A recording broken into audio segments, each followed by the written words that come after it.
हम रेड्स की कॉलोनी को देख सकते हैं जिसमें वो लोग बात कर रहे थे। क्या तुमने सुना है कि मिस्टी माउंटेन 3 महीने बाद एक टूर्नामेंट होस्ट करने जा रहा है? वहीं एक रेड बोलता है, क्या टूर्नामेंट खाने में टेस्टी होता है? दूसरा रेड बोलता है, अरे तू पागल है क्या? वो ऐसी जगह है जहाँ पर तुझे पकड़ लिया जाएगा और तेरे ऊपर एक्सपेरिमेंट किया जाएगा। और वह सभी लोग ठहाका मार के हंसने लगते हैं। डरावना है ये।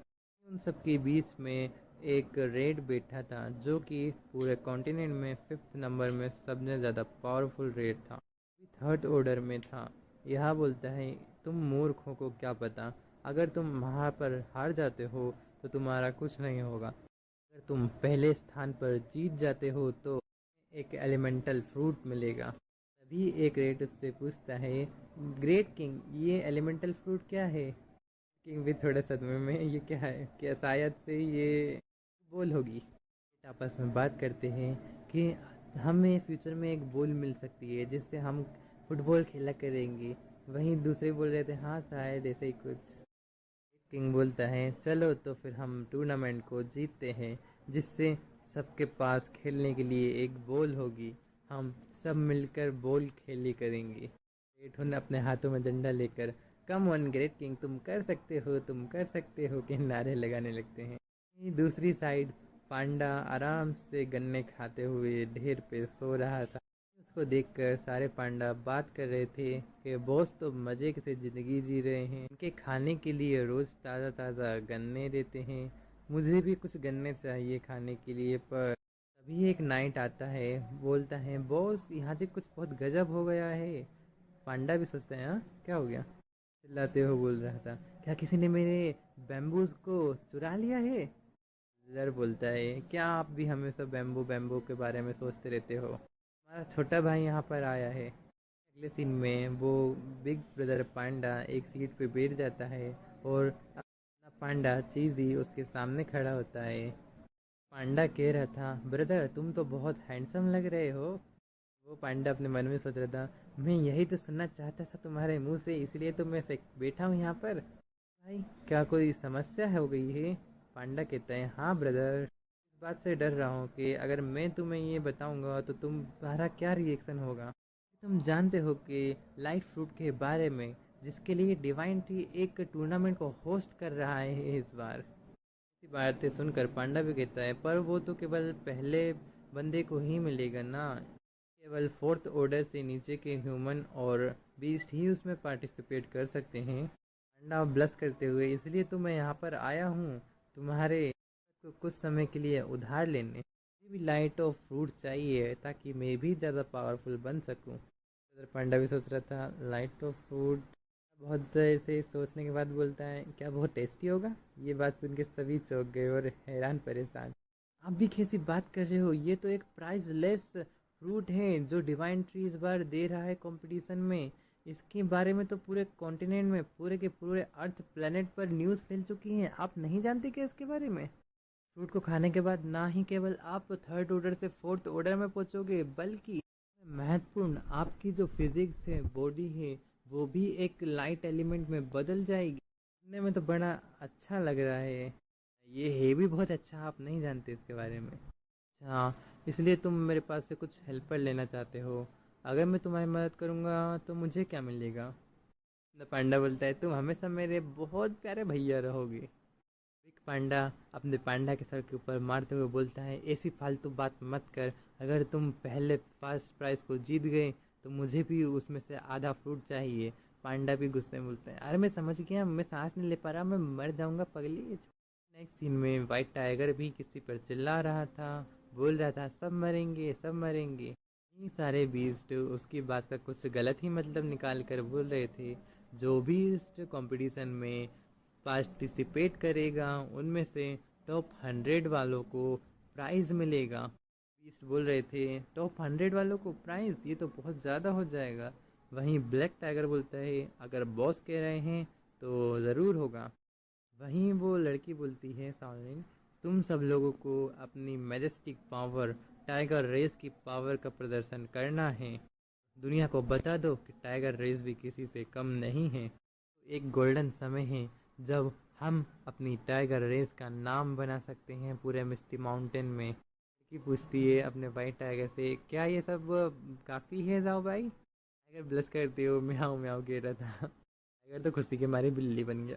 नेक्स्ट सीन हमें आंट कॉलोनी का दिखाया जाता है, जहाँ पर गोल्डन आंट सभी आंट से कह रहा था 3 महीने बाद तुम सबको भी उस कंपटीशन में पार्टिसिपेट करना है। हारने का तो सवाल ही पैदा नहीं होता। गोल्डन आंट की ऐसी बातें सुनकर सारी आंट्स उससे चिल्लाने लगती हैं। नेक्स्ट सीन में फायरफॉक्स अपने टीममेट से बोल रही थी, क्या तुम सब तैयार हो? वाइट फॉक्स बोलती है, इस बार मैं ज़रूर से विजेता बनूंगी। सीन में गोल्डन मंकी और उसकी तिग्रम टोली भी बोल रही थी कि वो फ्रूट तो हमें बिलोंग करता है। पोलर बियर कह रहे थे कि वो फ्रूट तो हमारी बियर जाति के अलावा और कोई नहीं ले जा सकता, किसी और को यह फ्रूट नहीं जीतने देंगे। आखिर में मकड़ियाँ कह रही थी हमें भी वहाँ भाग लेना चाहिए। वहीं दूसरी मकड़ी कहती है, ना रे बाबा ना, वहाँ बहुत पावरफुल पावरफुल लोग आएगा, वहाँ जिंदा भी नहीं रह पाएंगी। इस स्टार्टिंग में हमें फ्रूट ऑफ लाइट के बारे में बताया जाता है, जो कि जियो ने लाइट एनर्जी को कंडेंस कर कर अपने ब्रेक थ्रू के समय बनाया था। Immense amount of spiritual energy and power थी, जो किसी भी थर्ड ऑर्डर के बीस्ट या ह्यूमन को फोर्थ ऑर्डर में पहुंचा सकता था। अब यह सारी जानकारी ह्यूमंस के वर्ल्ड में भी फैलने लगी थी। हफ्ते पहले इंसानों की सिटी में, इंसानों के शहरों में बड़ी बड़ी स्क्रीनों के माध्यम से यह जानकारी फैलाई जा रही थी कि ज़ू एक कंपटीशन होस्ट कर रहा है जिसमें फर्स्ट प्राइज़ है लाइट ऑफ फ्रूट। यह भी बात चल रही थी, ये अभी कंफर्म नहीं है कि यह बात सच है या नहीं। आगे हमारे लिए साथ बने रहिए सच जानने के लिए। अभी हमें लॉन्ग मेंशन का घर दिखाया जाता है। एक बुढ़ा लॉन्गर किसी का नाम था, उससे पूछ रहा था तुम्हारी ट्रेनिंग कैसी चल रही है? लॉन्गर बोलता है जस्ट अभी फिनिश करी है मैंने ट्रेनिंग। डोकरा कह रहा था तुमने मिस्टी माउंटेन के बारे में सुना होगा, जो कि एक टूर्नामेंट होस्ट कर रहे हैं। तुम भी थर्ड ऑर्डर में अनबीटेबल हो, क्या तुम वहाँ फर्स्ट प्राइज़ जीत पाओगे? हाँ सर, आप भी कैसा मजाक कर रहे हो, हम मिस्टी माउंटेन के पार्ट नहीं हैं तो हम कैसे उसमें भाग ले सकते? बुढ़ा उसे गाली देते हुए उसे मारता है जोरदार। तो हमें उन्हें केवल ज्वाइन करना है पागल। पता है इस दुनिया में कई सारे लोग हैं जो मिस्टी माउंटेन को ज्वाइन करने के लिए भाग रहे हैं। तुम भी एक हो सकते हो जो मिस्टी माउंटेन को ज्वाइन करे। अगर तुम फोर्थ ऑर्डर में पहुंच गए तो अगर तुम मिस्टी माउंटेन से वापस ना भी लौटो तो भी हंड्रेड्स ऑफ ईयर तक तुम लॉन्ग फैमिली को प्रोटेक्ट कर सकते हो। एक आखिरी समय है जिनसे तुम प्यार करते हो उन्हें बचाने का, उन्हें प्रोटेक्ट करने के लिए सब कुछ निछावर करने का। मैं समझ गया। मैं भी दूसरे पावर हाउस से लड़ना चाहता हूँ और पावरफुल होना चाहता हूँ। डोकरा भी बोलता है, हाँ अच्छी बात है, गुड गुड गुड। में कुछ बच्चे अपनी टीचर से बोल रहे थे कि टीचर चंद्रमा पर जंगल उग रहा है, वहाँ मिस्ट इकट्ठी हो रही है। सैम बोलती है, क्या पागल जैसे बात कर रहे हो, चंद्रमा पर क्या पेड़ उग सकते हैं? इनमें लॉरेंस ट्रीज़ियो को बता रही थी कि टूर्नामेंट में पार्टिसिपेंट्स करीब 2000 के करीब हो गए हैं। माउंटेन को छोड़कर भी कई सारे बीस्ट और ह्यूमंस थर्ड ऑर्डर में हैं, जो कि अभी कैंग कैंग के इमोर्टल पैलेस में रुके हुए हैं। होते हुए कहता है, मैंने तो कुछ ज़्यादा ही सोच के रखा था इसके बारे में, पर कोई बात नहीं, देखते हैं कौन 100 मिस्टी माउंटेन को ज्वाइन करते हैं। मैं तो यह सोचकर उत्सुक हो रहा हूँ कि ह्यूमंस कौन सी रैंक हासिल करेंगे टूर्नामेंट में। देखते ही देखते 1 महीना और गुजर जाता है। मिस्टी माउंटेन पे कई सारे थर्ड ऑर्डर के बीस्ट आ रहे थे कंपटीशन में पार्ट लेने के लिए। वहीं फैल्कन्स आसमान में निगरानी कर रहे थे। वहीं हम देख सकते हैं कि एक थंडर बियर भी कंपटीशन में पार्ट लेने आया था। नाम रेड क्लो बियर था। तो थंडर बियर है जो कि एवॉल्व हुआ है ब्राउन बियर में से, वहाँ कोडोक आइलैंड से। बहुत ज़्यादा ही इमेंस अमाउंट में पावर प्रदर्श करता है। अगर तुम ज़रा भी स्लो हुए तो ये तुम्हें 2 हिस्सों में बांट के रख देगा। उसकी पीठ पर कोई बैठा है, यहाँ और कोई नहीं, थर्ड आई रेस का एक बंदा था। ये भी यहाँ पर आए हैं। बस कितना पावरफुल एक बीस्ट है। क्या हमारे पास कोई चांस भी है जीतने का? वहीं नेक्स्ट सीन में हम देख सकते हैं कोई ज़मीन पर बहुत ज़्यादा प्रेशर से पाँव रखता है। यह कोई और नहीं, हमारा पोलर बियर था। पोलर बियर को देखकर वो भालू भी चौंक जाता है। जनता भी उत्सुकता से देखते हुए क्या इन दोनों में फाइट होगी। थंडर बियर है मिस्टी माउंटेन का। दोनों फाइट करने आए हैं। बोलते थे हाँ जाओ और फाइट करो। नहीं चाहते हैं कि तुम दोनों ही घायल हो और कमज़ोर हो, ताकि हमें भी जीतने का मौका मिले। तब में वो दोनों आपस में घुर्रा रहे थे और अगले ही पल दोनों खुशी खुशी हाथ मिलाने लगते हैं, जैसे वो भाई हो बिछड़े हुए कुंभ के मेले के। क्या ये फ्रेंड बन गए? सीन में पीछे से ब्लैक टाइगर आता है। रास्ते से हटो ह्यूमंस। मुंह खोल कर देखते थे, क्या अब ब्लैक टाइगर भी आ गया? टाइगर के पीछे ही पीछे वाइट फॉक्स भी एक टीले के ऊपर खड़ी थी। एक वाइट फॉक्स है जिसकी दो पूंछें भी हैं। अभी ये भूकंप क्यों आ रहा है? भूकंप नहीं है, पीछे देखो, यह तो एक जाइंट टाइटन है। इनके चलने से और उसके पैर रखने से ही कई सारे ह्यूमन तो गिर पड़ रहे थे। एक के बाद एक लेजेंडरीज रेस अपीयर होती जा रही हैं। अपने मन में सोच रहा था, ग्रैंडपा लगता है मैं आपको डिसअपॉइंट करने जा रहा हूँ। पास एक मुसलमान आके कहता है, अब देखो टाइटन रेस भी यहाँ पर आ गई है, हमारे पास तो कोई चांस ही नहीं है जीतने का। पूछता है, ए बच्चे तू क्या यहाँ पर पार्टिसिपेट करने आया या फिर केवल देखने ही आया है? तो लगता है कि तू पहले ऑर्डर में ही होगा। ये जगह तेरे लिए बहुत खतरनाक है, यहाँ से मेरी बात मान और तू चल जा। मान, तू मुझे कुछ स्पिरिट स्टोन दे, मैं तेरी प्रोटेक्शन करूँगा पूरे कंपटीशन में। अभी वैसे भी तू एक बच्चा ही तो है। सैम बोलता है, मुझे तो लगता है कि मेरे से पहले मरने वाले तुम हो। क्या तुम मजाक कर रहे हो? तुम मुझे देख नहीं पा रहे हो क्या? नहीं, अचानक में स्पेस में क्रैक पड़ने लगता है। सब भी यह देखकर चौंक गए थे और स्पेस क्रैक बड़ी हो रही थी, उसके अंदर से जीव निकल रहा था।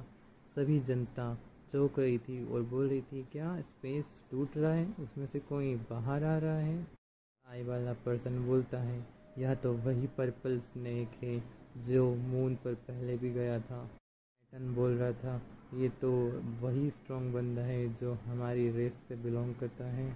इतना विशाल था जितना कोई सोच नहीं सकता था। मैंने सोचा था यह वही मिस्टी माउंटेन का बीस्ट होगा। तभी टाइटन आगे बढ़ने लगता है। जनता उसके रास्ते से हट रही थी और बोल रही थी, जल्दी जल्दी भागो नहीं तो ये सबको कुचल देगा। वहीं वो जाइंट टाइटन के सामने घुटने टेकता है और बोलता है, रिस्पेक्ट स्वीकार करो माय एल्डर्स। होते हुए कहता है, तुम मेरे जूनियर कब हो गए? बोलता है कि मेरी ब्लड लाइन जस्ट अभी ही अवेकन हुई है, इसलिए शायद आप मेरे बारे में सही से नहीं जानते होगे। सोच रहा था मेरी हाइट इतनी बड़ी है कि ये मुझे अपना सीनियर समझ बैठा है।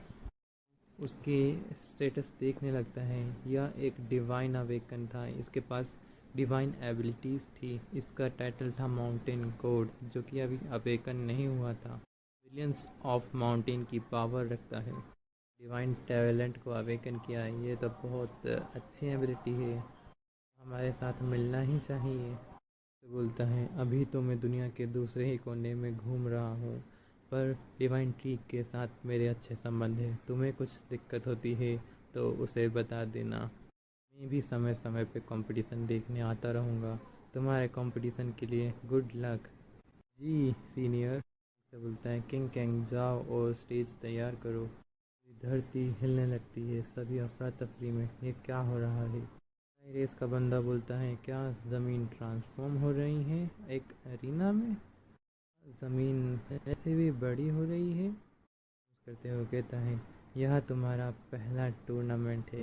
टूर्नामेंट मिस्टी माउंटेन की ओर से किया जाने वाला पहला टूर्नामेंट है। सभी ट्राइब से पावर हाउसेस यहाँ पर आए हैं भाग लेने के लिए। 100 रैंकर्स को यहाँ पर अवार्ड मिलेगा और सभी का अवार्ड एक दूसरे से बहुत ज़्यादा कीमती होगा। 20 डिवाइन ट्री के साथ रहकर टूर्नामेंट को देखने का सौभाग्य प्राप्त करेंगे।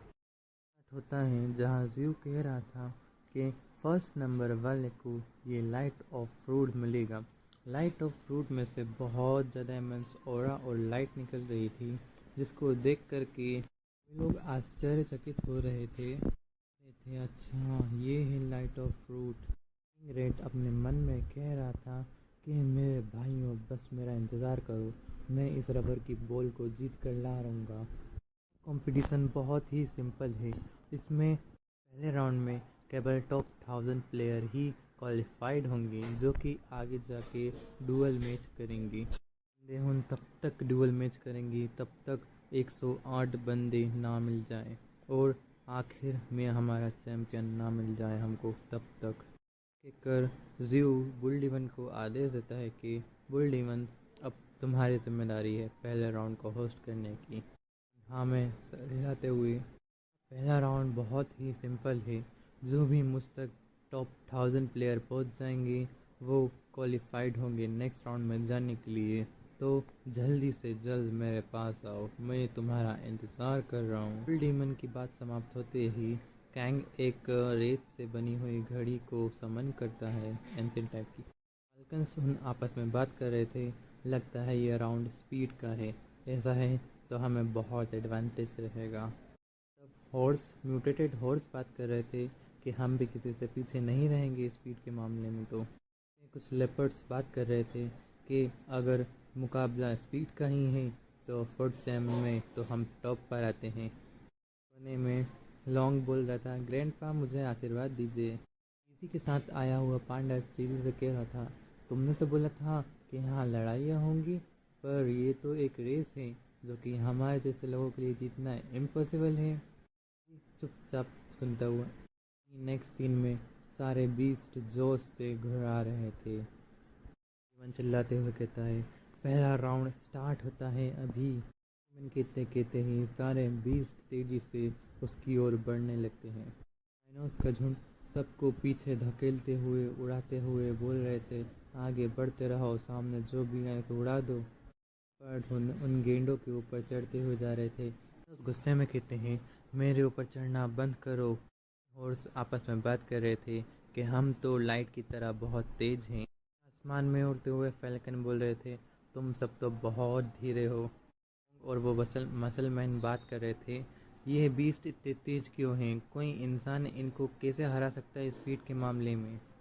वहीं चीज़ी के द्वारा लाए गए पांडा की फौज तो पहले ही हार मान लेती है, मैं अब नहीं कर सकता।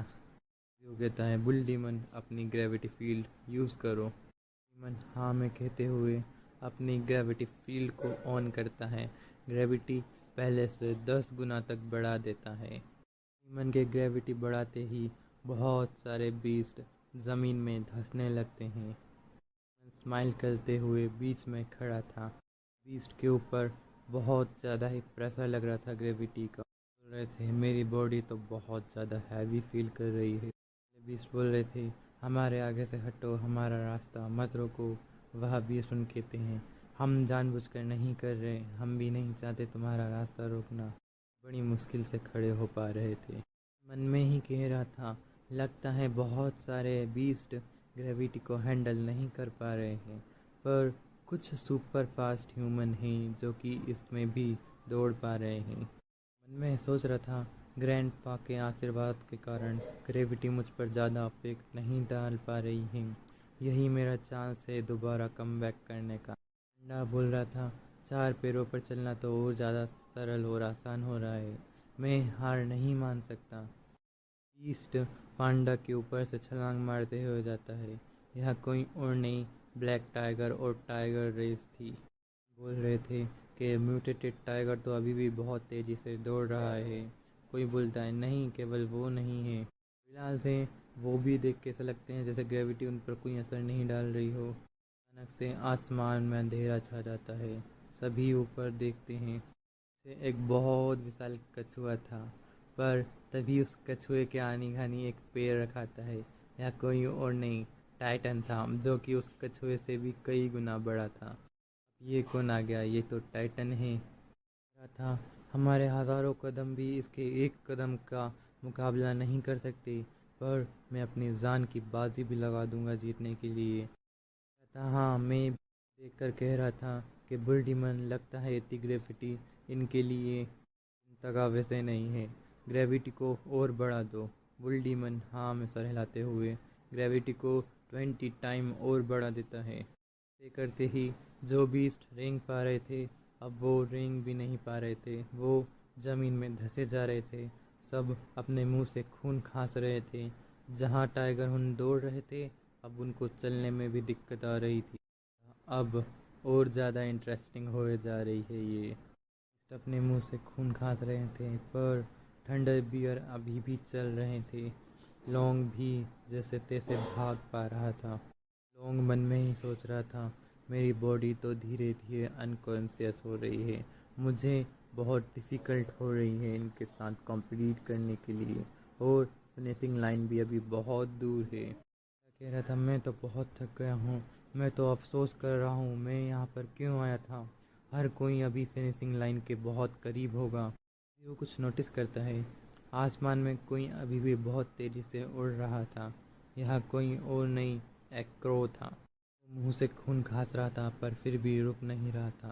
तभी ज़्यू उसकी स्टेटस विंडो चेक करता है। उसका नाम था अनडाइंग ब्लड रेव। यह भी थर्ड ऑर्डर में था। टैलेंट था इसकी ब्लड ड्रॉप, जो कि हज़ारों ब्लड ड्रॉप में बदल सकती है, और हर ब्लड ड्रॉप की खुद की अलग चेतना है। अगर मारना है तो इसकी सोल को डिस्ट्रॉय करना पड़ेगा। एक रिविजन नाम की एबिलिटी थी जिससे ये अपने पीक फॉर्म में वापस आ सकता है, अपने सम पार्ट ऑफ लाइफ को सेक्रीफाइस करके। बस भी एक सारिंगन वाली एबिलिटी थी जिसका नाम कर्स्ड आई था। इसकी मदद से ये किसी को भी कर्स्ड कर सकता है। वो तो कुछ ज़्यादा ही रोमांचक है। तो बहुत कमाल की एबिलिटी के साथ पैदा हुआ है। अपने ब्लड लाइन से ड्रॉप को डिवाइड भी कर सकता है और मर्ज भी कर सकता है। ये अपनी खराब रक्त कोशिकाओं को खाकर और ज़्यादा पावरफुल बनता रहता है। जाइजेंटिक लावा का बीस्ट भी है, तो समुद्र से भी बीस्ट भाग लेने आए हैं। गांव की सेना तो अभी भी चल पा रही है, लगता है उसकी मेहनत रंग ला रही है। बोलता है, अपनी स्पीड बढ़ाओ और कैच करो उसको। माउंटेन के बीच से हम पीछे कैसे रख सकते हैं। खुद को फोर्स करते हुए आगे बढ़े जा रहे हैं।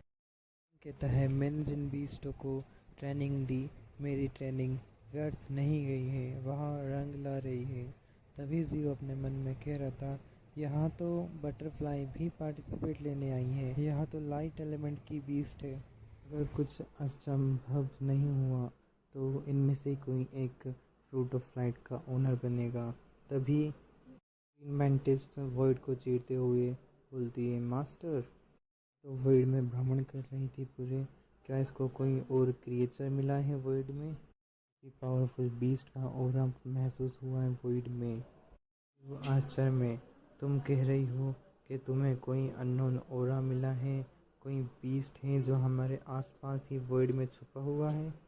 इसकी हालत देख के लगता है कि वो बहुत पावरफुल होगा। साइंटिस्ट के लिए यह बहुत खतरनाक हो सकता है इसे वापस भेजना। क्रिएचर तो आपस में ही एक दूसरे को मार कर एब्जॉर्ब तक कर लेते हैं।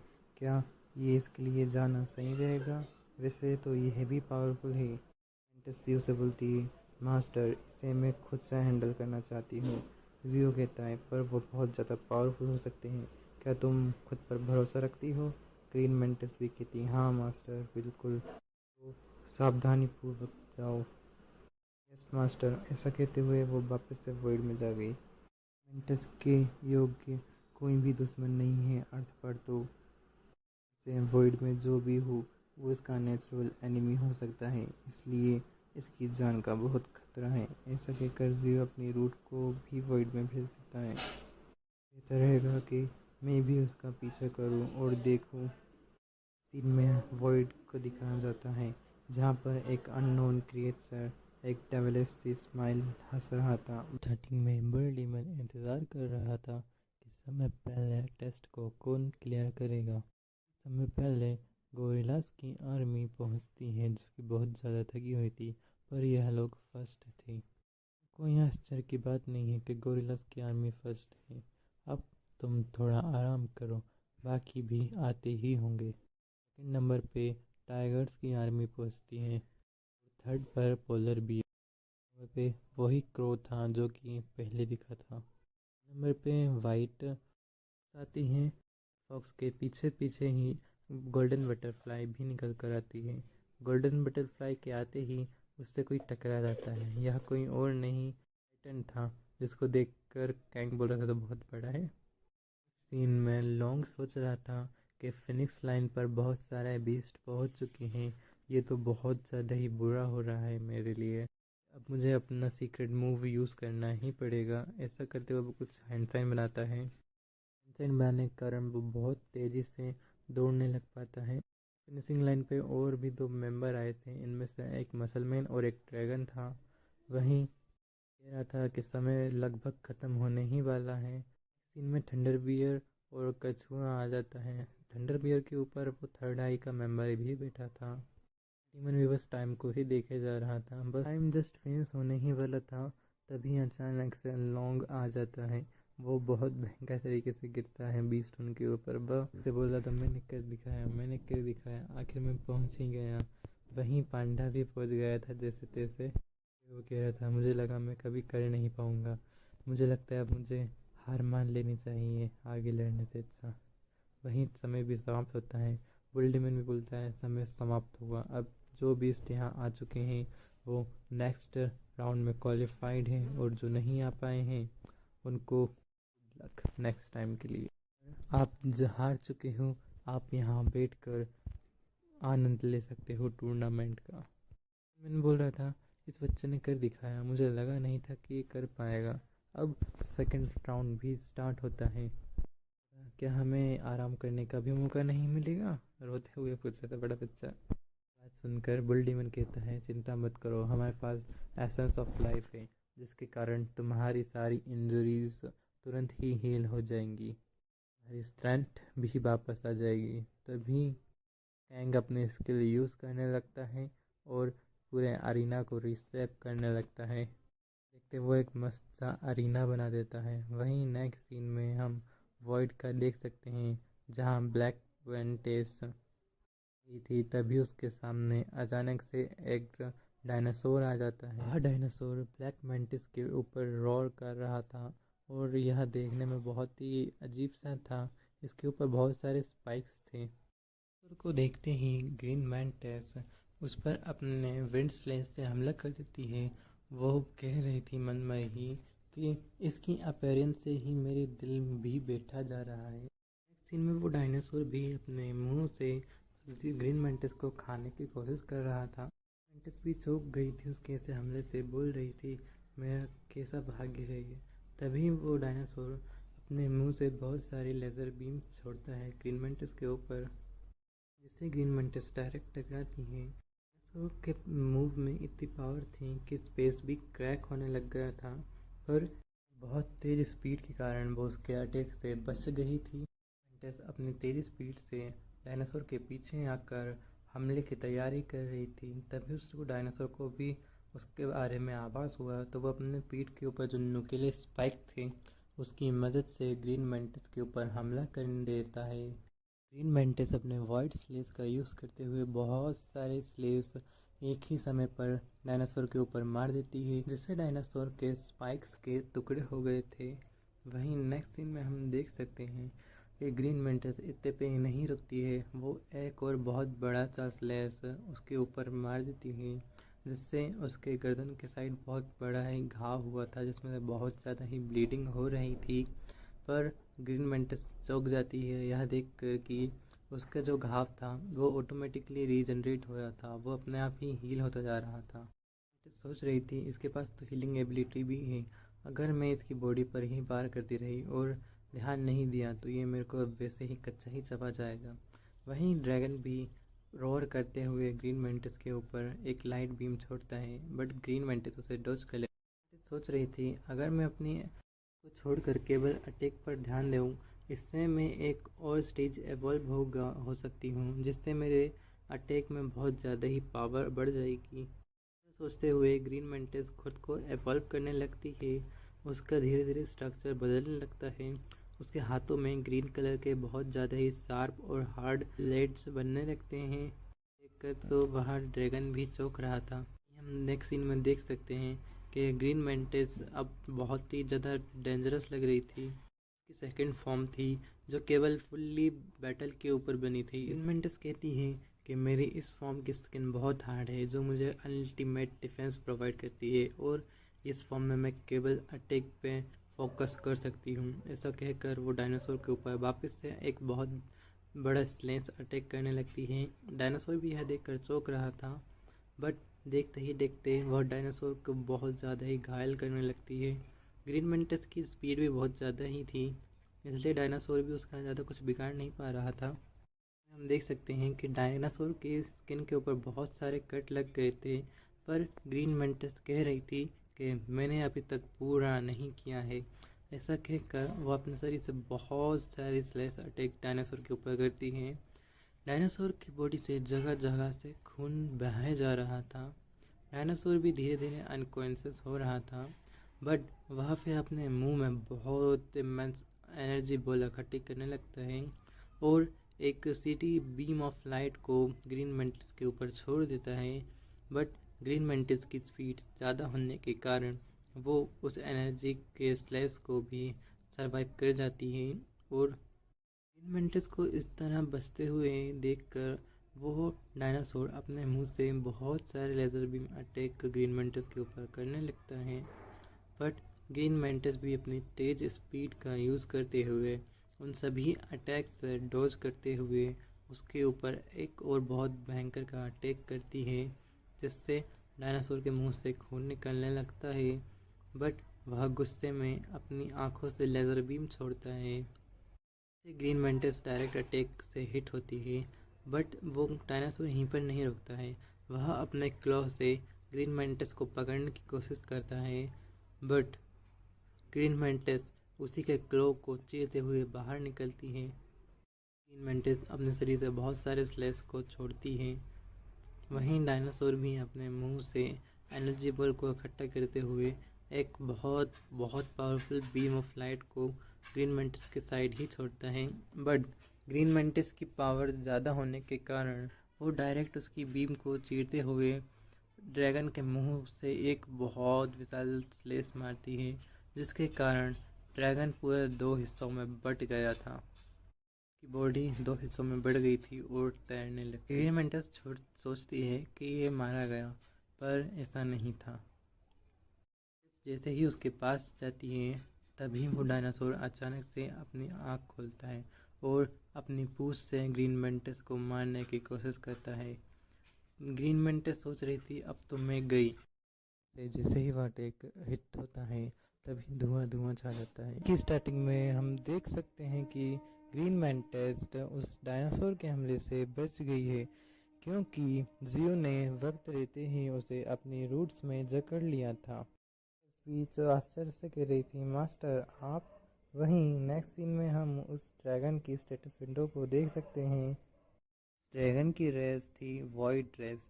इसका इन्नेट टैलेंट था कि ये किसी भी चीज़ को एब्जॉर्ब कर कर खुद को ताकतवर बना सकता है। एबिलिटीज़ में इसके पीठ के ऊपर जो बड़े बड़े से स्पाइक्स से इनकी मदद से ये किसी पर भी हमला कर सकता है। अपने मुंह से किसी भी चीज़ को अपने अंदर सक कर सकता है। एक खास एबिलिटी थी जिसके कारण ये अपने घाव को रिजनरेट कर लेता है। उसकी स्टेटस विंडो देख ही रहा था कि वह डायनासोर जियो की ही स्पिरिट एनर्जी को एब्जॉर्ब करने लगता है।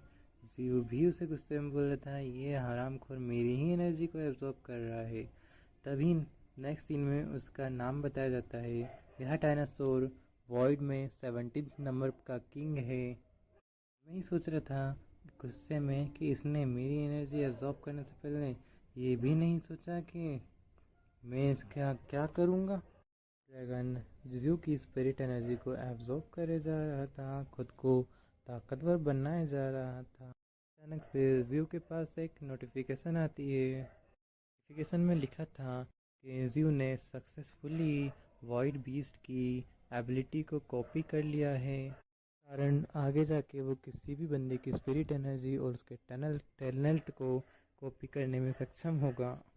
सोच रहा था इसकी एबिलिटी तो एवॉल्व हो जा रही थी, ये बीस्ट तो मेरी एक्सेप्टेशन से भी कहीं ज़्यादा पावरफुल और काम का है।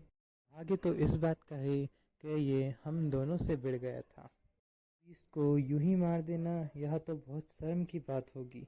मेरे लिए आने वाली बैटल में वेपन का काम कर सकता है, न केवल वन ऑन वन बैटल में बल्कि और ग्रहों पर जाकर उन पर कब्जा करने में भी मेरी मदद कर सकता है। अगर किसी वर्ल्ड पर कब्जा करना हो तो केवल इसके डिसेंडेंट ही काफ़ी होंगे कब्जा करने के लिए। वहीं दूसरे बीस्टों को अपने कल्टीवेशन को और अपने आप को हार्डर बनाना पड़ता है। वहीं दूसरी ओर इस बीस्ट को केवल दूसरों को एब्जॉर्ब करना है और खुद को पावरफुल बनाना है अनंत समय तक। यह केवल 17th किंग है वॉइड रेस का, तो फर्स्ट कैसे होंगे? पहले मैं इसे डायमेंशन ऑफ लाइफ में भेज देता हूँ, जहाँ पर इसकी कल्टीवेशन थोड़ी सप्रेस होगी। कर्जीव उसे डायमेंशन ऑफ वॉइड में भेज देता है। ग्रीन मेंटेस जीव से सवाल करती है, मास्टर अगर यह इतना पावरफुल है और यह भी केवल 17th रैंक पर है, तो फर्स्ट रैंक पर और इससे ऊपर के रैंक पर कितने ज़्यादा पावरफुल होंगे? कह रहा था कि ग्रीन मेंटेस ने भी खुद को एवॉल्व किया है अपने एक न्यू फॉर्म में। ने अपने ब्लड रैंकर के फॉर्म को अवेक किया है, जिससे ये ब्लड को और स्पिरिट एनर्जी को एब्जॉर्ब कर सकती है और ना ही खुद को पावरफुल और खुद को दोबारा से यंग बल्कि खुद की स्पीड और ग्रोथ रेट को भी बढ़ा सकती है। बोलता है आगे, चलो हमें यहाँ पर ज़्यादा समय बर्बाद नहीं करना है। ग्रीन मेंटिस बोलती है, यस मास्टर। वही नेक्स्ट सीन में हम मिस्टी माउंटेन का देख सकते हैं, जहाँ इसने ब्लू फायर का किसी के ऊपर यूज़ किया था। यह कोई नहीं मिस्टी माउंटेन का फाइट भालू है, जिसने एक राइनो को युद्ध में हरा दिया है। भी घोषित कर देता है कि थंडर जाइंट बियर विन हो चुका है। अरेना 1 में स्मोक सिटी के ह्यूमन फाइट कर रहे थे। दूसरी ओर एक अजीब सा बीस्ट था जो अपने शरीर से टेंटिकल्स को बाहर निकालते हुए लोंग के ऊपर हमला कर रहा था। लोंग उसके हमले को डॉज करके अपने ड्रैगन क्लॉ का यूज़ करते हुए उस पर एक स्ट्राइक लगाता है, जिससे वह बीस्ट के सारे स्केल टूट जाते हैं और वह हार जाता है। रेफरी भी अनाउंस कर देता है कि लोंग जीत चुका है। वही कह रहा था कि अपोनेंट्स धीरे धीरे स्ट्रोंगर होते जा रहे हैं। मैं भी अब 108 के टॉप रैंकिंग में आ चुका हूँ। सीन में हम देख सकते हैं कि अरीना में कितने सारे बीस्ट और ह्यूमन थे। लॉन्ग सोच रहा था कि मैं अभी केवल 82 रैंक तक ही पहुँचा हूँ, कि जो थर्ड आई का मेंबर था वो भी केवल अभी टॉप 50 तक ही पहुँचा है। क्या मैं सच में लाइट एलिमेंट के फ्रूट को पा सकता हूँ? वहीं दूसरी ओर लॉन्ग को देखकर फायरफॉक्स मन में ही सोच रही थी कि ये ह्यूमन ज़्यादा बुरा नहीं है। भले ही इसकी रैंक अभी बहुत नीचे हो, पर इसने अभी तक अपनी पूरी स्ट्रेंथ नहीं दिखाई है। बॉडी में एक ऐसी पावर छुपी हुई है जो इसकी नहीं है। ईमन ऐलान करता है कि अब टॉप 108 पार्टिसिपेंट ही बचे हैं, इसलिए रैंकिंग अब पॉइंट्स से हासिल होगी। अगर अब किसी को टॉप रैंकिंग तक पहुंचना है तो उसे अपनी पूरी पावर को शो करना होगा। बहुत डिफ़िकल्ट होगा तुम्हारे लिए। वहीं ब्लैक ड्रैगन अपने मन में सोच रहा था, लोगों को देखकर पास से कोई सिमिलर सी फीलिंग्स क्यों आ रही हैं। दूसरी ओर स्टील वैरियर विन हो चुका था, वह अब 72 रैंक पर पहुंच चुका था। सर अनाउंस करता है कि नेक्स्ट फाइट होगी शैडो टाइगर की और टाइटन की। कह रहा था कि टॉप 10 रैंकर जल्द ही आपस में फाइट करने जा रहे हैं। टीमन कहता है कि दोनों ने ही अपने 24 मैच को जीत लिया है और केवल एक ही मैच हारे हैं। अरीना से बहुत ज़ोर से आवाज़ आ रही है। लगता है वहाँ ब्लैक टाइगर और टाइटन की फाइट हो रही है। अपने मन में सोच रहा था कि मैं कितना खुशकिस्मत हूँ कि मैं उनमें से किसी एक के साथ फाइट नहीं लग रहा हूँ। वो 7th और 8th रैंक पर है, मैं उनसे कैसे जीत सकता हूँ। तभी उसके सामने वाइट फॉक्स आ जाती है, जिसे देखकर लोग के तो भैया होश ही उड़ जाते हैं। कोई और नहीं, रैंक फर्स्ट की वाइट फॉक्स थी। चीज़ी के साथ आया हुआ पांडा खाना ठूसते हुए कह रहा था, ख़त्म काम, अब मुझे नहीं लगता कि ये मन जीत पाएगा। फायरफॉक्स कहती है अब तो मज़ा आएगा कंपटीशन में। सीन की स्टार्टिंग में जाइंट टाइटन अपना हाथ उठाते हुए ब्लैक टाइगर के ऊपर हमला कर रहा था, पर वो हमला कर पाता इससे पहले ही ब्लैक टाइगर ने उसका हाथ काट दिया और वह उसके ऊपर ही कूद। वह अपनी एक टेक्निक का यूज़ करता है जिससे वह खुद का एक क्लोन बना लेता है और वह दोनों ही अपने मुंह में एनर्जी गैदर करते हुए बहुत ज़्यादा ही खतरनाक हमला उसके ऊपर करते हैं। के कारण टाइटन ज़मीन पर गिर गया था, उसका आधा चेहरा भी जल गया था।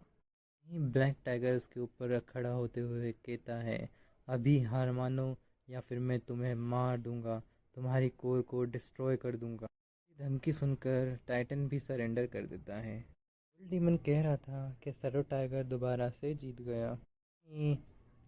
फ्लाई भी अपने डिस्ट्रक्टिव बीम का यूज़ करते हुए अपने सामने वाले अपोनेंट जो कि एक पांडा था पर हमला कर देता है। पांडा तो इतना बेवकूफ़ था, ये तो अभी भी यही सोचा था कौन सा हमला करूं मैं जिससे इसके हमले को बच सकूं। कि हमले से डायरेक्ट हिट होता है। हिट होने के बाद पांडा के तो भैया सर ही घूम रहा था। रेफरी भी कहता है कि बटरफ्लाई मैच जीत चुकी है, अब यह नंबर सेकंड तक पहुंच गई है। गुस्से में कह रहा था, तुम तो बिल्कुल कबाड़ हो, यूजलेस कहीं के। आंट गोल्डन आंट कह रही थी कि बटरफ्लाई ने सेकंड प्लेस हासिल कर ली है। मुझे लगता है कि जो पांडा है और उसका भाई है यही कुछ ज़्यादा ही वीक है, यह मेरे सबॉर्डिनेट्स के लिए बिल्कुल भी मैच लायक है ही नहीं। वहीं गोल्डन आंट यह देखकर चौंक जाता है कि उसकी रेड आंट्स को एक रेड किंग जीत हरा दिया है। अभी सोच रहा था यह कैसे नहीं, अभी तो उससे एक लड़े पूछती है, गोल्डन आंट तुम्हें क्या हुआ। गोल्डन आंट सदमे में जा चुका था, वो बोल रहा था नहीं कुछ नहीं, मुझे बस थोड़ा अकेले में रहना है। नेक्स्ट सीन में चीज़ी किसी से बात कर रहा था, यहाँ उसका बड़ा भाई था। उसका बड़ा भाई कह रहा था, हे क्या तुम जीत गए, अगर तुम जीत गए हो तो मेरे थाउजेंड्स ऑफ बैम्बू रूट्स कहाँ हैं, कब तक भेज रहे हो उन्हें।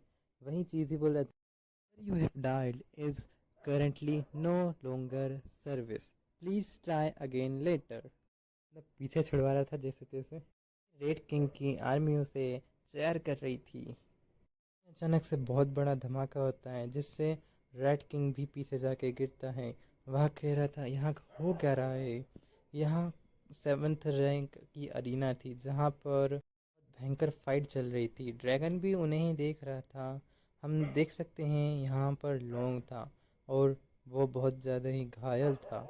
उसका अपोनेंट वाइट फॉक्स जो थी, यह वाइट फॉक्स थी जो ग्रीन माउंटेन क्लैन की लीडर है। का शुक्रिया जो उनके द्वारा लाए गए हर्ब्स थे, यह इतनी ज़्यादा पावरफुल हो चुकी हैं। बुरा को देख के लगता है वो कभी भी फोर्थ ऑर्डर में ट्रांसफ़र हो सकती हैं, पर कुछ कारणों की वजह से उसने अभी ब्रेक थ्रू करना सही नहीं समझा है। नेक्स्ट सीन में हम ब्लैक फॉक्स को देख सकते हैं जो कि सोच रहा था कि सिस्टर बहुत ज़्यादा ही आक्रामक हो रही है इस बच्चे पे। अगर यह ऐसे ही कंटिन्यू रहा तो इस बच्चे का जीतना तो इम्पॉसिबल, यह मेरे हिसाब से ज़िंदा भी नहीं बच पाएगा। वाइट फॉक्स भी कहती है सरेंडर कर दो ह्यूमन, वरना तुम मारे जाओगे और तुम कहीं से भी जीत नहीं सकते। मेरे लिए कहना तो बहुत आसान होगा कि हार मान लो, पर यह मेरा स्टाइल नहीं है। वहीं वह मन में सोच रहा था क्या मुझे उस पावर का यूज़ करना चाहिए। तभी उसके पीछे एनर्जी से बना हुआ एक ड्रैगन अपेयर होता है। ड्रैगन कहता है अब मुझे लड़ने दो, अब तुम्हारे बस की नहीं है। लोंग भी हाँ कहता है, अगर मैं सच कहूँ तो मुझे यह एबिलिटी यूज़ नहीं करनी थी, पर क्या कहा तुमने कि मैं हारने वाला हूँ। नहीं, शायद से वो तुम होगी। ऐसा कहते हुए वो अपने आसपास बहुत ज़्यादा इमेंस ऑरा जनरेट कर रहा था। इस बारे में इतना निश्चित नहीं था। वाइट फॉक्स भी यहाँ देखकर चौंक रही थी। वहीं वो ब्लैक ड्रैगन कहता है अब मैं समझा मुझे इसके पास से वो फीमेल फीलिंग क्यों आ रही थी। वही वो बंदा है जिसने वो आखिरी ड्रैगन एग को कंज्यूम किया था। ज़्यूबी डायमेंशंस को क्रैक करते हुए वहाँ पर अपेयर होता है। सभी जनता में शोर मचने लग गया कि ये तो डिवाइन ट्री है, डिवाइन ट्री यहाँ पर आ गया है। अरे बाप रे, अब तो ये भी यहाँ पर आ गया। वहीं थर्ड आई मेंबर सोच रहा था मुझे लगा नहीं था कि मैं इसको इस समय देख पाऊंगी। कह रहा था लगता है मैं लेट हो गया हूँ, यहाँ पर क्या हो रहा है? लोंग अपने आसपास बहुत ज़्यादा इमेंस ऑरा रिलीज़ कर रहा था। उसके ऑरा से एक ड्रैगन फॉर्म होने लगता है। के ऑरा को रिलीज़ करने से ही आनी घनी तूफान आने लगता है। वाइट फॉक्स को भी मुश्किल हो रही थी खड़े होने में। कह रहा था, यह ह्यूमन तो बहुत ज़्यादा इंटरेस्टिंग है। मैंने सोचा नहीं था कि इसके पास भी ड्रैगन की ब्लड लाइन होगी, और इसके पास आखिर यहाँ आई तो आई कैसे? वाइट फॉक्स मन में सोच रही थी कि इसकी स्पिरिचुअल पावर तो बढ़ती ही जा रही है। यह थर्ड ऑर्डर की पीक में पहुंच चुका है अब तो। मुझे लगता नहीं कि यहाँ पर रुक सकता है। गुस्से में कह रहा था, मैं भी हार नहीं मानना चाहता। ऐसा कहते हुए वो ऑरा रिलीज करने लगता है। उनके ऑरा को रिलीज करने से उसके ऑरा से एक ड्रैगन फॉर्म होने लगता है। तभी वह अपने ड्रैगन क्लॉ से वाइट फॉक्स के ऊपर हमला कर देता है। ड्रैगन भी सोच रहा था, इसकी स्पीड तो बहुत तेज है। मन और कैंग भी सोच रहे थे, यह तो बिल्कुल ही पागलपन जैसा है। फायरफॉक्स बस उसे देख रही थी। लोंग के हमला करते ही आसमान में बहुत बड़ी बड़ी दरारें उठने लगती हैं। वो भी आश्चर्य से और गौर से उनकी ही फाइट देख रहा था। आज से कुछ सालों पहले ह्यूमंस ने ऑस्ट्रेलिया की जंग में जब वह ब्लैक ड्रैगन से लड़ रहे थे, वह 4X ड्रैगन एक्स को बचाने में संभव हो गए थे। से पहला तो जो फर्टाइल होकर के क्रैक हुआ था, वह मिस्टी माउंटेन का 10th बीस्ट बना है। और वहीं सेकंड तो एम्परेरियर क्रोकोडाइल ने एब्सॉर्ब कर लिया था। थर्ड एग को फ्रीडम फेडरेशन के एग ड्रैगन ने एब्सॉर्ब कर लिया था जब सी मॉन्स्टर से उनकी फाइट हो रही थी। जो लास्ट बचा था वो सन एम्पायर के द्वारा आधी रात में ही ले जाया जा चुका था। किसी तरह कुछ लोगों ने उस एग को चुरा लिया था। नेक्स्ट सीन में लोंग अपने मुंह में एनर्जी को जनरेट करते हुए फायरफॉक्स के ऊपर ही लॉन्च करता है, जिसे देखकर तो फायरफॉक्स भी, सॉरी मैं इसे फायरफॉक्स बोल रहा हूँ, वाइट फॉक्स भी बहुत ज़्यादा ही डर गई थी। पर वह किसी तरह उसके अटैक को डॉच कर लेती है। हवा में ऊपर उठकर वह भी अपने मुंह में अपनी ब्लू फायर को रिलीज़ करती है और लोंग के ऊपर एक बहुत बड़ा अटैक करती है। लोंग अपने हाथ से ही उस फायर को दूर ढकेल देता है। वाइट फॉक्स चौंकते हुए, इसने उसे डिफ्लेक्ट कर दिया। लोंग वाइट फॉक्स के ऊपर हमला कर देता है। वाइट फॉक्स मन में ही, इसकी स्पीड तो बहुत तेज है, बहुत दूर जाके गिरती है वाइट फॉक्स उसके हमले से टकरा कर। वाइट फॉक्स रैंक 1 की बीस्ट है और यहाँ बच्चा 85th नंबर पे है, फिर भी उसे टक्कर दे पा रहा है। क्या यह केवल इंसान है भी या नहीं? बंदा ना ही तो केवल ड्रैगन की ब्लड लाइन को कैरी करता है, बल्कि यह उससे भी कहीं गुना ज़्यादा कीमती है। इसकी स्पिरिट ड्रैगन स्पिरिट के साथ मिक्स हो चुकी है। ये तो कोई आश्चर्य नहीं कि वो इतना स्ट्रांग है। ब्लैक ड्रैगन तो अपने हाथ में झंडा लेकर खूब सैर कर रहा था लॉन्ग में। हाँ, ये मेरा ही रिलेटिव है, जीत जाओ तुम, घोरा दो और नंबर 1 स्पॉट को पालो। कैंग भी सोचा, अरे भाई तू रहने दे बस। फोक्स भी किसी से कम नहीं थी। वह अपना ह्यूज ऑरा रिलीज करती है और बोलती है, ह्यूमन।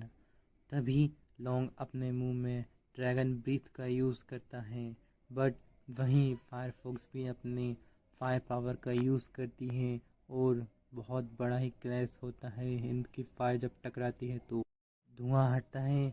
तब सब में पहले फायरफॉक्स ऊपर खड़ी थी, वहीं लोंग अब अपनी आधी बॉडी को ड्रैगन में ट्रांसफॉर्म कर चुका था। में रस लगा हुआ था, इस बच्चे के साथ कुछ तो गड़बड़ हो रही है। मैं कहता है, यहाँ तो ड्रैगनिफिकेशन है, यह अभी भी उस पूरी पावर को कंट्रोल नहीं कर पा रहा है। लोंग के 2 फायर के पंख निकल आते हैं। वहाँ उड़ते हुए ही फायरफॉक्स की ओर बढ़ रहा था। स्पिरिट बोल रही थी कि टाइम लिमिट हो गई है, अब मैं ड्रैगन पावर का यूज़ नहीं कर सकता। लोंग कह रहा था, बस कुछ समय और रुको, यह बहुत जल्दी ही होने वाला है, मैं जीत के बहुत करीब हूँ। फॉक्स भी गुस्से में कह रही थी, तुम्हें क्या लगता है मुझे हराना इतना आसान है? तभी वह दोनों आपस में टकरा जाते हैं। वाइट फॉक्स अपने पंजे से और लॉन्ग अपने मुक्के से हमला कर देते हैं। ज़मीन पर जाता है और अपनी पावर को और ज़्यादा रिलीज़ करता है और एक बहुत भयंकर के रोर लगाता है। हाँ, मैं जीत कर ही रहूँगा, मुझे परवाह नहीं, मुझे किस हद तक जाना पड़े। वाइट फॉक्स मन में ही कह रही थी, यह बच्चा तो खुद की ही पावर के द्वारा कंज्यूम्ड हो जाएगा। वहीं लोंग अपनी पूरी पावर से वाइट फॉक्स के ऊपर दोबारा हमला करता है। फॉक्स भी कहती है, ठीक है, अब हम दोनों में से कोई एक ही जिंदा बचेगा। वहीं तभी अचानक से जीव के टेंटिकल्स आकर लोंग को पकड़ने लगते हैं। बचने की कोशिश करता है पर वह उसे पकड़ ही लेता है।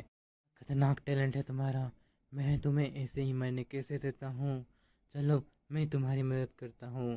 फिर धीरे धीरे जीव उसे अपने साथ वॉइड में लेके जाने लगता है। ब्लैक ड्रैगन घबराते हुए, क्या मास्टर बीच राउंड में ही इंटरसेप्ट कर रहे हैं, वहाँ उसे कहीं और ले जा रहे हैं क्यों? कहता है, अगर मास्टर बीच में नहीं आते तो वह बच्चा बिल्कुल नहीं बचता, वह आज मारा जाता। डीमन बोलता है, ठीक है, अब फायरफॉक्स यहाँ राउंड जीत चुकी है। वहीं नेक्स्ट सीन में उस लोंग का ही दिखाते हैं जो टेंटिकल्स में जकड़ा हुआ था जीव के। मन में कह रहा था, इसकी स्पिरिट एनर्जी चारों ओर फैल चुकी है, अगर ऐसा ही चलता रहा तो यहाँ केवल कुछ ही मिनटों में मारा जाएगा। लगता है अब मुझे तुम्हारी मदद करनी ही पड़ेगी।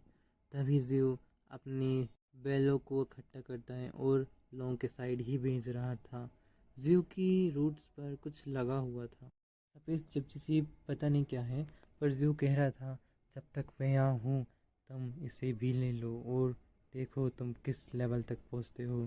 तभी जीव अपनी उन्हीं बैलों से उसको टच करता है, उसमें इम्यून्स करने लगता है कुछ पावर। सीन में बहुत ज़्यादा ही प्रकाश इकट्ठा हो रहा था लॉन्ग के आनी कहानी। टाइटन भी सोच रहा था क्या हो रहा है यहाँ पर। अगले ही पल में धुएं के अंदर से लॉन्ग निकल के आ रहा था। अब वह एकदम न्यू ही अवतार में था। वो ना तो अब ह्यूमन था ना एक ड्रैगन, वह इन दोनों में ही बीच की एक कड़ी थी। लॉन्ग अपनी पावर को फील करके कह रहा था, यह तो बहुत ही ताज़ा और एक नई पावर है मेरे पास। एंग भी चौंक कर कह रहा था कि डिवाइन ट्री ने इसकी हेल्प करी, मैं इस पे विश्वास नहीं कर सकता। भीड़ में खड़े हुए कुछ लोग कह रहे थे कि डिवाइन ट्री खुद आकर इसकी हेल्प करी, मुझे तो इससे बहुत जलन हो रही है, ऐसा मेरे साथ क्यों नहीं हुआ। एक बार फिर से वाइट टाइगर के सामने खड़ा वहीं अपना चीज़ी पांडा लोंग की फ़ोटो खींचते हुए कह रहा था अपनी गर्लफ्रेंड से कि देखो ये ड्रैगन जैसा कितना बैड लड़का है। सभी लोग अपने घुटनों पर बैठ जाता है और डिवाइन ट्री को थैंक यू कहने लगता है। डिवाइन ट्री कहता है, तुम्हारा नाम लोंग है, क्या मैंने सही कहा? मैंने तुम्हारे त्वचा को स्टील से भी हार्ड किया है, तुम्हारे दिल को भी एलिमेंट से भी पावरफुल बनाया है, तुम्हारा डिफेंस किसी एक नए ही लेवल पर है। मिस्टी माउंटेन में रुको और अपने आप को खूब हार्ड ट्रेन करो, हमारी गिफ्टेड बॉडी बर्बाद ना जा पाए, ध्यान रखना इसका। हाँ कह देता है। जनता और सारे बीस्ट जलन के मारे बोल रहे थे, कितना लकी है ये। अब बताया जाता है कि जीव की बेलों में क्या लगा था। वो एक एलिमेंटल हार्ट था जिसको जीव ने यूज़ किया था लोंग के लिए। एबिलिटी थी कि ये किसी को भी मेटल की तरह बदल सकता है और उसे अनंत तक ग्रो करने में मदद कर सकता है। मन में कह रहा था, ड्रैगन की ब्लड लाइन के साथ ड्रैगन सोल और यहाँ मेटेलिक स्केल, अब इसकी ग्रोथ को कोई नहीं रोक सकता, इसकी पोटेंशियल लिमिटलेस है। लॉन्ग की स्टेटस विंडो बता रही थी, उसका नाम था ड्रैकोनियन रेस। इननेट टैलेंट था फ्लेम जो किसी को भी जला सकती है। इननेट वेपन में एक आर्मर था जो कि बहुत ज़्यादा ही एवॉल्व भी हो सकता है। बहुत सी चीज़ें हैं वो आगे देखेंगे। वहीं लिनफेंग की बहन बोल रही थी, भाई देखो कितना कूल बंदा है। लिनफेंग की बहन को तो उससे प्यार ही हो गया था। वहीं नेक्स्ट मैच अनाउंस होता है बटरफ्लाई और वाइट फॉक्स के बीच में। केवल एक आखिरी मैच बचा है जो बटरफ्लाई और वाइट फॉक्स के बीच में है। इन दोनों में से कोई एक गोल्डन फ्रूट का ऑनर बनेगा। अभी वाइट फॉक्स हार मान लेती है। ये सुन के सब लोग हैरान हो जाते हैं। वाइट फॉक्स आगे कहती है थी कि मास्टर के दखलंदाजी के कारण मेरा और लोंग का मैच अधूरा ही रह गया है। उसमें विजेता कौन होगा यह साफ नहीं है, इसलिए आगे जाने की कोई ज़रूरत नहीं है। मैच बटरफ्लाई जीत गई है। ये अनाउंस कर देता है कि बटरफ्लाई जीत चुकी है। बोल रहे थे कि एलिमेंटल फ्रूट बटरफ्लाई का हुआ। बटरफ्लाई बोल रही थी मैं जीत गई, ये मेरे लिए आसान नहीं था मेरे तरीके से, बट मैं जीत गई। वहीं फ्लावर गॉडेस भी उसे कॉन्ग्रेचुलेसन कह रही थी, कॉन्ग्रेचुलेसन सिस्टर। वो भी सोच रहा था मैंने सोचा नहीं था कि गोल्डन बटरफ्लाई जीत जाएगी, पर इसके लाइट एलिमेंट्स के कारण ये फ्रूट के लिए सब में ज़्यादा सूटेबल है। बटरफ्लाई आश्चर्य से क्या सच में यही वो फ्रूट है? कहता है चलो टाइगर तुमने भी बहुत अच्छा किया है इस बार। ज़्यू अपनी रूट में डार्कनेस के फ्रूट को लाता है और बोलता है ये तुम्हारे लिए है। टाइगर बोलता है धन्यवाद मास्टर। ज़्यू कहता है ठंडे दिमाग वाले लोगों, मैं तुम्हारे लिए आगे ज़रूर कुछ करूँगा। मास्टर मुझे इनडायरेक्टली कह रहे हैं कि मैं हिम्मत ना करूँ उनसे सवाल पूछने की। अभी आश्चर्य से चौंक कर कह रही थी क्या यहाँ पर एक और फ्रूट था? ज़्यू डायमेंशन को ब्रेक करते हुए जाते हुए कह रहा था कि यह कंपटीशन अब समाप्त होता है। फ्यूचर में मिस्टी माउंटेन ऐसे कंपटीशन और करेगा। अब तुम सब वापस घर जाओ और अपनी स्किल्स को इम्प्रूव करो, और मेरी बातों को ध्यान रखना, केवल स्ट्रॉन्ग ही मिस्टी माउंटेन को ज्वाइन कर सकते हैं। कमज़ोर लोग तो यहाँ रहने के भी अधिकारी नहीं हैं। ज़्यू की ऐसी बातें सुनकर सभी लोग गुस्सा हो रहे थे। मिस्टी माउंटेन का कंपटीशन समाप्त होता है। जो टॉप 108 ह्यूमन और बीस्ट हैं वो मिस्टी माउंटेन में ही रहेंगे अब से। ज़्यू कहता है यू सब में अपने रिवॉर्ड्स को बांट दो उनकी रैंक्स के हिसाब से। जो भी कंपटीशन में अधिक घायल हो गए हैं उन्हें स्पिरिट पूल में भेज दो अपने घाव को हील करने के लिए। उसी पूल में नहाते हुए कह रहा था अब मुझे बहुत सुकून मिल रहा है, इसमें नहाते हुए मुझे लग रहा है जैसे मेरी बॉडी बहुत हल्की हो गई हो। वहीं नेक्स्ट सीन में गोल्डन आंट नेस्ट में जाकर कह रहा था मैंने सोचा नहीं था कि तुम लोग हार जाओगे, तुम टॉप 50 तक भी नहीं पहुंच पाओगे, तो टॉप 100 में भी नहीं आ पाए। पर यह बात अच्छी है कि मास्टर ने कहा था कि ऐसे और भी कंपटीशन हो सकते हैं। गोल्डन आंट की बात सुनकर सारी आंट डर रही थी। गोल्डन आंट गुस्सा करते हुए अब तुम्हारी ट्रेनिंग को और ज़्यादा हार्ड बना रहे हैं, तुम तैयार रहो हेल से गुजरने के लिए। रेड किंग भी उदास था, बोल रहा था मैं शर्मिंदा हूँ कि मैं तुम्हारे लिए वो नहीं ला पाया, उसे कोई और ले गया। इजी फ़ोन पे अपने भाई से बात करते हुए कह रहा था ब्रो मुझे एक्सप्लेन करने का तो टाइम दो, उधार लिया है मैं उसे चुका दूंगा, बस मुझे थोड़ा टाइम तो दो। पीछे वो पांडा और गोल्डन मंकी मस्ती कर रहे थे पानी के अंदर। एक और शांति भरा दिन बीत चुका है। तभी हम वॉइड में देखते हैं ज़्यू विंड ब्लेड से ट्रेनिंग कर रहा था। उसकी विंड ब्लेड के हमले से डायमेंशन वॉइड भी क्रैक होने लगता है। हाथ ऑफ वैनगार्ड और स्टील एलिमेंट के हार्ट के कारण मेरी विंड ब्लेड की शक्ति तो बहुत ज़्यादा ही बढ़ चुकी है।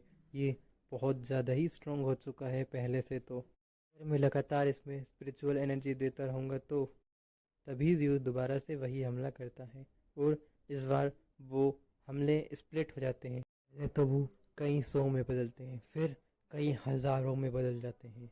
ये देखते ज़्यू के सामने सुनामी सी आ जाती है ब्लेड की हमले से। वॉइड भी टूट जाता है पूरा। डैम इट, ये क्या होगा, मैं तो वॉइड को ही तोड़ने लगा, मैं इसको यहाँ पर ट्राई कभी नहीं करूँगा दोबारा। अभी ज़्यू सामने देखता है टूटा हुआ वॉइड खुद को दोबारा से ठीक करने लगता है। अभी भी कोई अच्छा तरीका ढूंढना होगा इसे कंट्रोल करने के लिए। जहाँ ज़्यू अपनी बेलों से उन्हीं मूव्स को ट्राई कर रहा था, इस बार वो दोनों ही बेलों से उन दोनों ही मूव को आपस में ही क्लेश कराता है।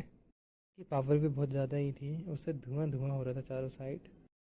यह देखकर बहुत खुश हो जाता है कि वो जिस तरह चाहता था ये ब्लेड्स उसी तरह कर रहे हैं। उन्हें जिस डायरेक्शन में भेजना चाहता है ये उसी डायरेक्शन में जा रहे हैं। अब वो इन्हें पूरी तरह से कंट्रोल कर सकता है। ना ही ये स्ट्राइक्स केवल मेरे मेंटल हेल्थ के साथ जुड़ी है, बल्कि इनकी पावर भी बहुत बढ़ती जा रही है।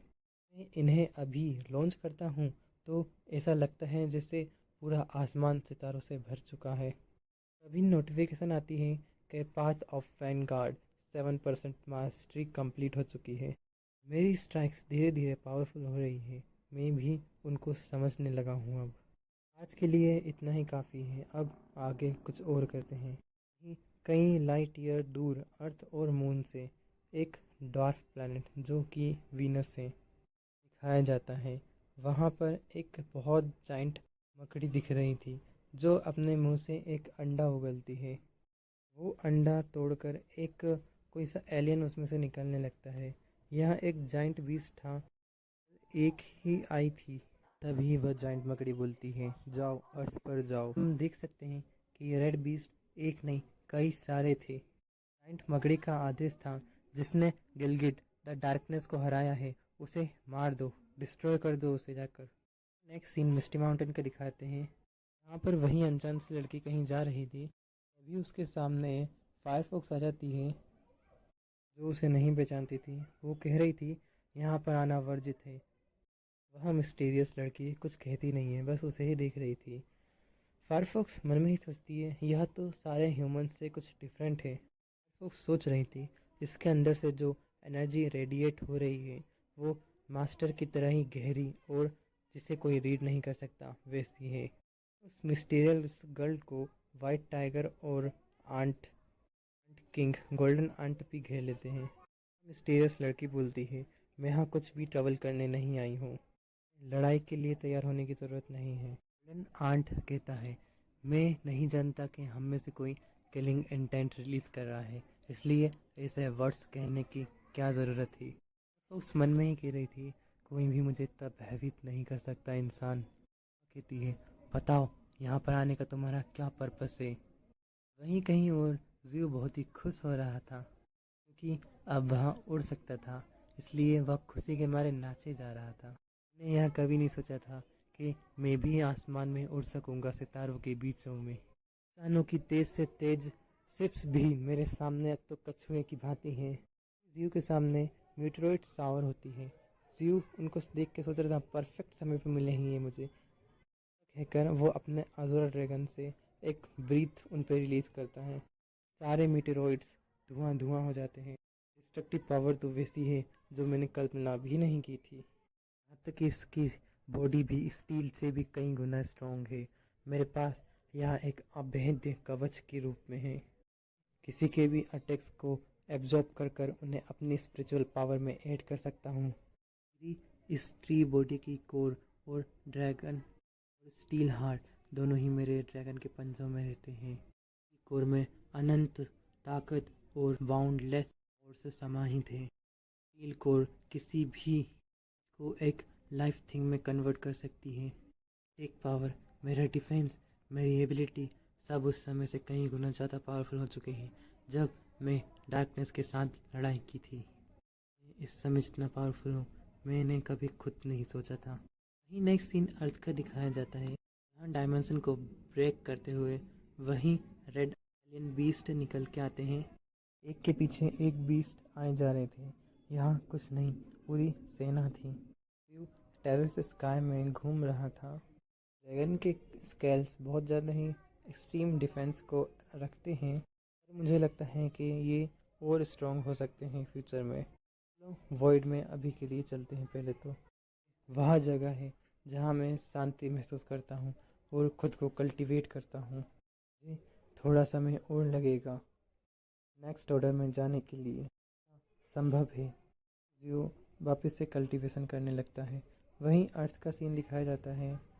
फिर किसी एक छोटी सी कंट्री का सीन दिखाते हैं। लगातार एक के बाद एक स्पिरिचुअल पावर से लैस मिसाइल को कहीं पर दाग रहे थे। कमांडर बोल रहा था 3, 2, 1 फायर करो उसे। अभी हम देखते हैं वो मिसाइल कहीं पर जाने लगती है और एक जगह जाकर गिरती है। वहाँ बहुत बड़ा धमाका होता है। वहाँ जगह को देख के लग रहा था जैसे वहाँ खुद सन उतर आया हो। सोच रहे थे कि मिसाइल ने अपना लक्ष्य साधा है। सभी लोग खुशी मनाने लगे कि हमारा काम पूरा हुआ, हमने उन्हें हरा दिया। मिसाइल का कैसे काम कर रही थी उसके बारे में बता रहे थे। मैं उसे स्किप कर रहा हूँ। तभी डायमेंशन ब्रेक होने लगती है। सामने ही बड़ा सा एक होल हो जाता है। इंसान कह रहे थे वॉइड क्रैक हो रही है, क्या यहाँ म्यूटेंट ट्री है? वहीं सब डरते हुए, नहीं, वॉइड का कलर दूसरा है, यहाँ म्यूटेंट ट्री नहीं हो सकता। तभी वहाँ एलियन बीस्ट उसमें से निकलने लगते हैं, डरते हुए और घबराते हुए। यहाँ म्यूटेंट ट्री नहीं है, यहाँ तो कुछ अदर ही क्रिएचर हैं। इससे क्वेलिटी बताने लगती है लेवल 1 की अलर्ट है, सभी लोगों को लेवल 1 के चैम्बर में जाना होगा। पर उन्हें मौका ना देते हुए वहाँ रेड बीस्ट अपनी आंखों से लेजर बीम छोड़ता है, उस बिल्डिंग समेत उन सभी बंदों को जिंदा ही जला देता है। वहीं एरोप्लेन उस पे फायर कर रहे थे और टैंक्स भी उसके ऊपर ही लॉन्च कर दिए थे। बड़ी आर्टिलरीज भी मिसाइल लॉन्च कर रही थी उन बीस्ट के ऊपर, पर उन बीस्ट को एक खरोच तक नहीं आ रही थी। बीस्ट अपनी आंखों से लेज़र छोड़ता है, जिससे पूरा का पूरा एरोप्लेन तबाह हो जाता है पल भर में ही। वह सारे ही बीस्ट अपने एक साथ ही अपनी आंखों से लेज़र बीम छोड़ते हैं, जिससे पूरे की पूरी जगह तबाह हो जाती है और एक बहुत बड़ी बीम पूरे अरेना को चीरते हुए निकल जाती है। बंदा किसी तरह बच गया था, वो बहुत ज़्यादा ही घायल था, पर वो बोल रहा था अब तुम भाड़ में जाओ, मैं इसे यूज़ करूँगा। तभी एक बहुत बड़ी मिसाइल, जो कि स्पिरिचुअल मिसाइल थी, वो वापस से उनके ऊपर लॉन्च कर देता है। मिसाइल को अब एलियन बीस्ट पकड़ लेता है, पर वह उसके हाथ में ही फट जाती है। बहुत बड़ा ही धमाका होता है, पर उन बीस्ट को कुछ भी फर्क नहीं पड़ता। वहीं नेक्स्ट सीन मिस्टी माउंटेन का दिखाया जाता है, जहां हनी वेजर आराम से पेड़ पे सो रहा था। तभी अचानक उसे कुछ फील होता है, यहाँ पर भी वॉइड क्रैक हो रहा था और वही एलियन बीस्ट आ रहे थे। एक बीस्ट जमीन पर लैंड होता है, हनी वेजर उसे देख के चौंक जाता है। सीन में विंड वुल्फ भी उसी को देख रहे थे। वाइट मंकी भी उन एलियन बीस्ट के इन्वेंशन को फील कर रहा था। बीस्ट एक के बाद एक आए जा रहे थे। वाइट टाइगर भी उन्हें नोटिस करता है, साथ ही डन आंट भी। ड्रैगन भी उन्हीं को देख रहा था और जाइंट एलिफेंट भी। माउंटेन के सारे बीस्ट धीरे धीरे उनकी ओर ही बढ़ने लगते हैं। समय पहले फायरफॉक्स पहुंचती है। गोल्डन मंकी भी सुअर के ऊपर बैठकर आ रहा था। उनकी बहन बोल रही थी क्या एनिमी आ चुके हैं। वही नेक्स्ट सीन मून का दिखाया जाता है, जहाँ लॉरेंस ली कह रही थी अचानक से अर्थ के ऊपर बहुत ज़्यादा ही स्पिरिचुअल एनर्जी अपेयर हुई है, वो बहुत ज़्यादा ही पावरफुल है, इसमें से प्रत्येक व्यक्ति फोर्थ ऑर्डर की पावर रखता है। यहाँ सुनकर चौंक रहे थे। चीज़ी कह रहा था मैं तो चांद पर आकर अपने भाई से बचना चाह रहा था, मुझे लगा नहीं था यह सब होगा। एम्पेरियर एलिगेटर कहता है चिंता करने की बात नहीं है, डिवाइन ट्री मास्टर उन सबको डील कर लेंगे। पर लॉरेंस ली उन्हें बताती है कि मास्टर 3 दिनों से गायब हैं, वो कहीं पर गए हैं। अभी केवल सिस्टर नाइन टेल और अदर बीस्ट है अर्थ के ऊपर। फाइव फिनिक्स कह रही थी कि मास्टर के बगैर हम अर्थ पर कैसे जाएंगे इस वॉइड को क्रॉस करते हुए। मैं तो उड़ भी नहीं सकती हूँ, इसमें की पावर फील कर सकती हूँ। यह वैसी ही पावर है जब डार्कनेस अपेयर हुआ था, उसके पास भी ऐसी ही पावर थी। नेक्स्ट सीन में उन्हीं एलियन बीस्ट का दिखाया जाता है। उसके सामने हनी बेजर खड़ा था। वो एलियन बीस्ट तुरंत ही हनी बेजर के ऊपर हमला कर देते हैं। हनी बेजर अपनी तेज स्पीड के कारण उसे डॉज कर लेता है। वह अपनी थंडर पावर को एक्टिवेट कर उस एलियन बीस्ट को एक जोरदार टक्कर मारता है, पर उससे ज़्यादा कुछ नहीं होता। उसी के सर पे एक आलू उग जाता है। दर्द के मारे चिल्लाने लगता है। वह एलियन बीस्ट उसे पकड़ने की कोशिश करता है। एलियन बीस्ट अपने पंजे से उस पर हमला करता है, जिससे हनी बेजर बुरी तरह घायल हो जाता है। हनी बेजर अब कुछ करने की स्थिति में नहीं था। तभी वह बीस्ट उस पर दोबारा से वही बीम रिलीज करता है। लग रहा था हनी बेजर मारा ही जाएगा, पर तभी उस बीम को ब्लॉक करने के लिए गोल्डन मंकी उसके सामने आ जाता है। अपनी स्टिक से उसे ब्लॉक कर लेता है और उनकी बीम को किसी दूसरी ही डायरेक्शन में मोड़ देता है। बीस्ट भी यह देखकर चौंक गए थे कि इसने उसे मोड़ दिया। वहीं मिस्टी माउंटेन की ट्रियो उनके सामने खड़ी थी। गोल्डन मंकी तो एक अजीब सा ही फेस बना के खड़ा था। गोल्डन मंकी यह देखकर चौंक जाता है कि उन्हें एक स्क्रैच तक नहीं आया। डायनासोर भी अपने मुंह से फायर रिलीज करता है उन बीस्ट के ऊपर। जाइंट मैमथ भी अपने सींगों से उन्हें बीच में से चीर रहा था। वहीं गोल्डन आंट अपनी पावर रिलीज करते हुए उनके टुकड़े टुकड़े करे जा रहा था। फोक्स भी अपने मुंह से फायर रिलीज कर रहे थे और कह रहे थे, जब तक तुम हमारे आंसर नहीं दोगे सवालों का, कुछ करने की सोचना भी मत। फायर उन बीस्ट के ऊपर रिलीज कर देती है, जिससे बहुत बड़ा ही धमाका होता है। पर तभी एक बहुत जाइंट रेड बीस्ट फायरफॉक्स के सामने आकर खड़ा होता है। तभी उस पोर्टल में से उन सबका कमांडर भी आ जाता है, तो फिफ्थ ऑर्डर में था। इसके पंख भी थे, यह उन सारे बीस्ट में से अलग ही लेवल पर था। कहती है, अब एक और आ गया है। ये सारे बीस्ट उसे रिस्पेक्ट शो करने लगते हैं अपने घुटनों पर बैठ के। कमांडर पूछ रहा था, किसने गिलगेट को किल किया, मुझे बताओ। और यहीं पर हमारा एपिसोड समाप्त होता है। धन्यवाद।